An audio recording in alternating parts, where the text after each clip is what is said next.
Hello friends, आज मैं आपको बताने वाली हूँ कि भारत में जीएसटी की उत्पत्ति और विकास कैसी हुई है। तो आइए जानते हैं हम लोग कि हमारी जो जीएसटी है वो भारत में किस तरह से उसका विकास हुआ है। तो इसमें बताया गया है 2004 में कैलकट टास्क फोर्स ने राष्ट्रीय जीएसटी का विचार किया था 2004 में, और 2008 में किया था।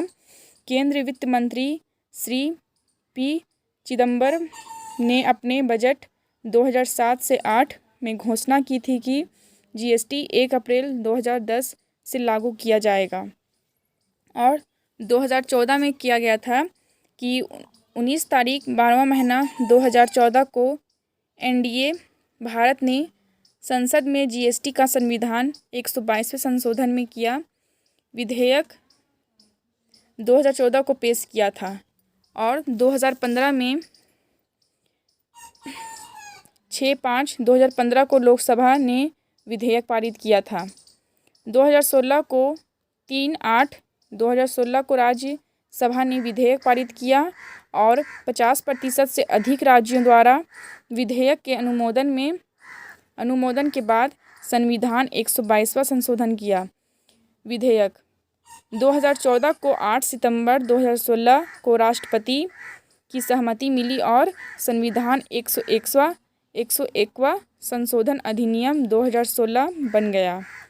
और 2017 में 27/3/2017 को केंद्रीय वस्तु और सेवा कर विधेयक 2017 सेंट्रल जीएसटी एक्ट 2017 को, और एकीकृत वस्तु और सेवा कर विधेयक 2017 इंटीग्रेटेड जीएसटी एक्ट 2017, और संघ शासित प्रदेश समान और सेवा कर विधेयक 2017 यूनियन टेरिटरी जीएसटी एक्ट 2017, और समान और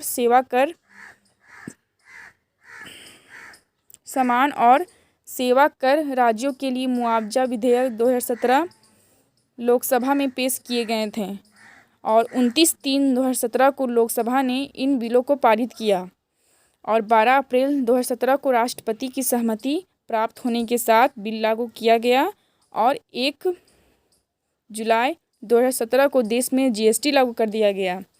तो इस प्रकार से इसमें बताया गया है कि किस तरह से जीएसटी को लागू करने के लिए इसका जो विकास हुआ वो कितने सारे प्रोसेस के बाद इसमें किया गया। 2004 में, 2008 में, 2014 में, 2015 में, 2016 में, और 2017 में अंतिम जब 2017 आया तो उसमें इतने सारे प्रोसेस के बाद जीएसटी लागू किया गया।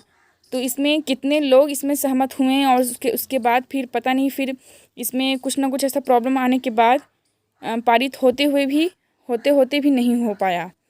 तो इस तरह से हमारे जीएसटी लागू करने में इतनी सारी प्रोसेस हुई। और फ्रांस में, जो हमारा देश है फ्रांस देश में सबसे पहले जीएसटी लागू किया गया 1954 में। सबसे पहला देश रहा फ्रांस, और इसके आने के 62वें वर्ष के अंदर दुनिया भर में 160 देशों ने जीएसटी अपनाया।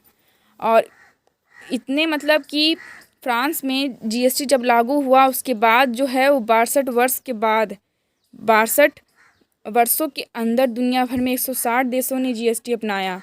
और इस तरह से जो हमारे जीएसटी जो लगते हैं, इसमें बताया गया है कि सीजीएसटी, एसजीएसटी और आईजीएसटी, ये सब, और यूटीजीएसटी, ये 4 जीएसटी है जो लगते हैं हमारे जीएसटी में, ताकि किसी को भी प्रॉब्लम ना हो। इसमें क्या है कि सीजीएसटी में है कि इसमें सेंट्रल गवर्नमेंट है वो इसमें लेते हैं कर, अपना टैक्स लेते हैं, उनको देना पड़ता है। और एसजीएसटी में जो स्टेट के जो गवर्नर है वो लेते हैं जीएसटी।